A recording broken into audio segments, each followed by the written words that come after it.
Ce matin-là, Milice eut une sensation de peur qui traversa tout son corps. Il eut une impression de peur qui traversa tout son corps entier.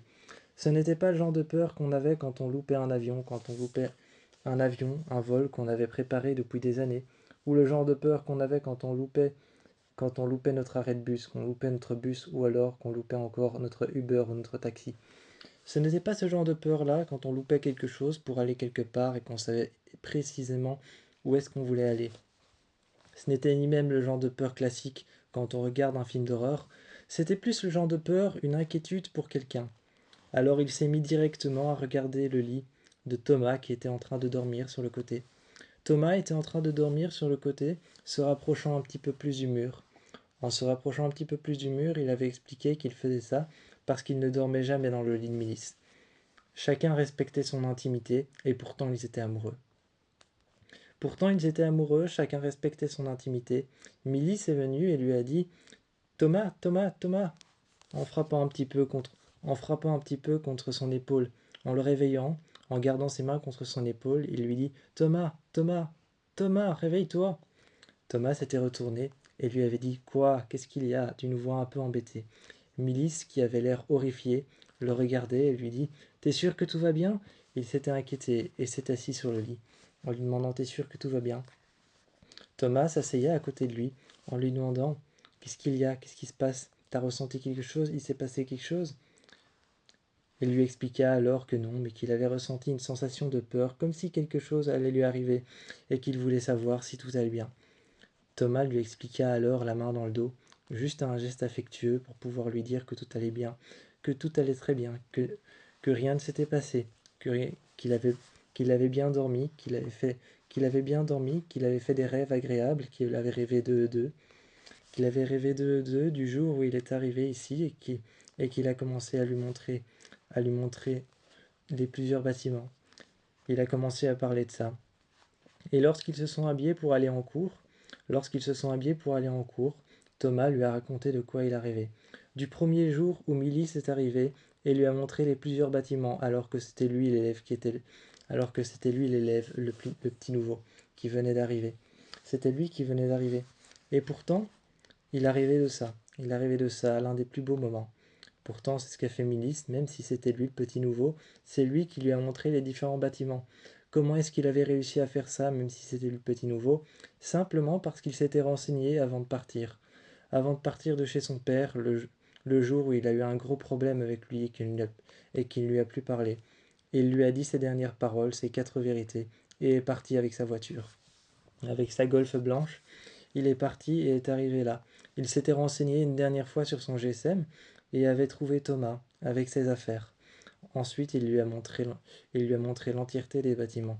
Le bâtiment au-dessus, le bâtiment de sport, le bâtiment de piscine et le bâtiment des classes. Le bâtiment avec les classes de français, les classes de maths, les classes de chimie et le bâtiment avec le réfectoire, la cafette. Il lui a montré la cafétéria et ensuite l'extérieur. Ils ont fait le tour de l'extérieur, le tour des jardins à l'extérieur qui entouraient toute l'université. Et pourtant, c'était lui le nouveau. Pendant toute cette visite, Thomas l'a regardé, en se demandant comment est-ce qu'il savait tout ça alors que c'était lui le petit nouveau. Il s'était déjà dit à l'avance que si jamais un petit nouveau arrivait, car on lui avait prévenu d'une peut-être une arrivée, on lui avait prévu d'une potentielle arrivée, de peut-être une arrivée d'un nouveau. Il s'était dit que c'était lui qui allait faire ça. Eh bien non, Milice s'était déjà bien assez renseigné. Il s'était renseigné parce que cet endroit lui plaisait. Alors il fit alors la visite à Thomas, qui était déjà là depuis longtemps, mais qui n'avait pas complètement tout visité. Ce matin-là, il lui avait expliqué ça.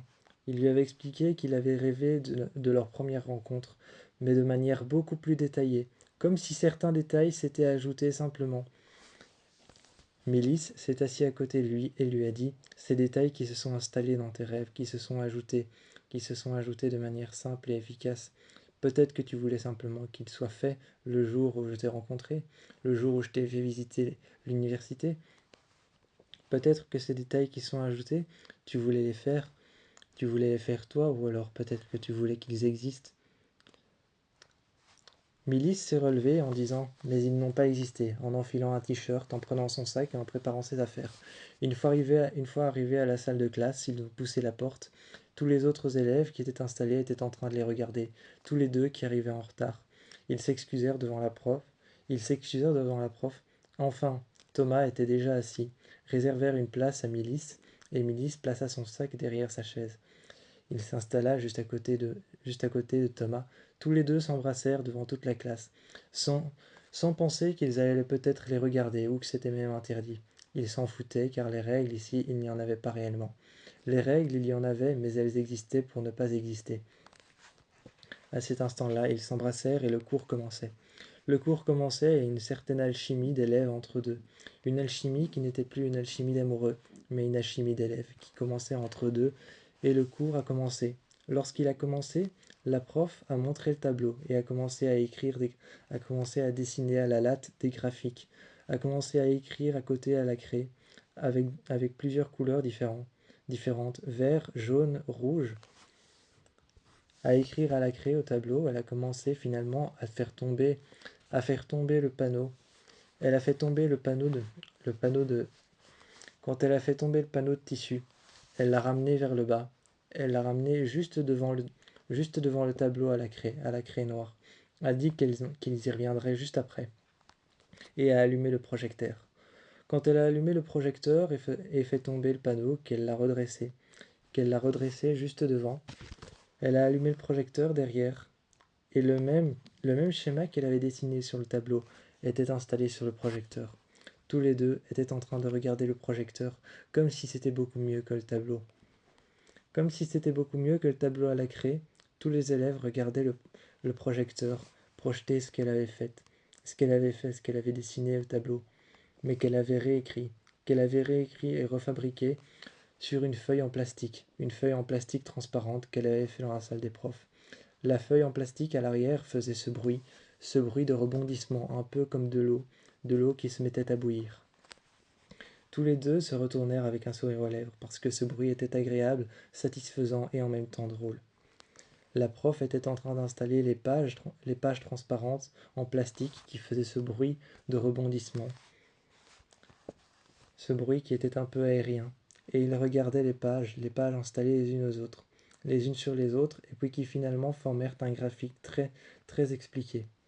Ce graphique, très expliqué, qui était, qui était, qui était mis sur le tableau, qui était installé à cause du projecteur. Ils étaient en train de le reproduire, et c'est ce que la prof leur a dit en s'installant à son bureau. Elle était en train de recopier des copies, et en même temps de travailler avec son PC, faisant deux choses à la fois. Milice la regardait, jusqu'à ce que la prof le regarde à son tour, en lui disant « Milice, sur ta feuille ». Il commença à travailler, et avec une latte et une équerre, avec un stylo à billes et aussi avec un stylo 4 couleurs, commença à réécrire le graphique, à le faire le plus vite possible dans un temps chronométré par la prof. Une fois que c'était fini, ils sont tous les deux sortis, ont été à la cafétéria. Sont même sortis avant le cours, se sont retrouvés un peu ensemble entre amoureux, ont bu un café et ont emmené leur café dehors pour pouvoir marcher jusqu'au stand de pour pouvoir marcher jusqu'au terrain de basket, jusqu'au stand qu'il y avait en face.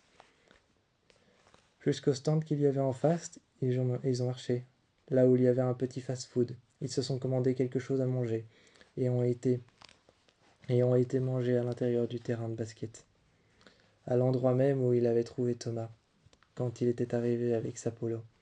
Il regardait sa voiture garée un peu plus loin sous les arbres et sont rentrés ce soir-là. Ce soir-là, cette journée lui apparut différente que les autres. Au début, il avait peur alors que rien ne s'était passé. À la fin, tout était revenu à la normale. Un petit peu comme la fin d'un film d'horreur. Tout commence à dégringoler dans tous les sens, et puis finalement, tout revient à la normale. Ce soir-là, Milice a fermé les yeux, mais mais a préféré et a voulu échanger le lit avec Thomas, alors qu'il s'était fixé une règle. Le lit de Thomas, c'était son lit à lui, et le lit de Milice, c'était son lit à lui. Chacun avait leur lit et leur chambre. Ils partageaient la même chambre et c'était fini. La seule chose qu'ils partageaient en tant qu'amoureux, en tant que couple, C'était leur chambre et leur studio. Mais sinon, chacun avait son propre lit. Il n'y avait pas d'échange à l'intérieur du lit. Il n'y avait pas d'échange à l'intérieur du lit, mais cette fois-ci, c'était exceptionnel. Milice voulait dormir avec lui, auprès de lui.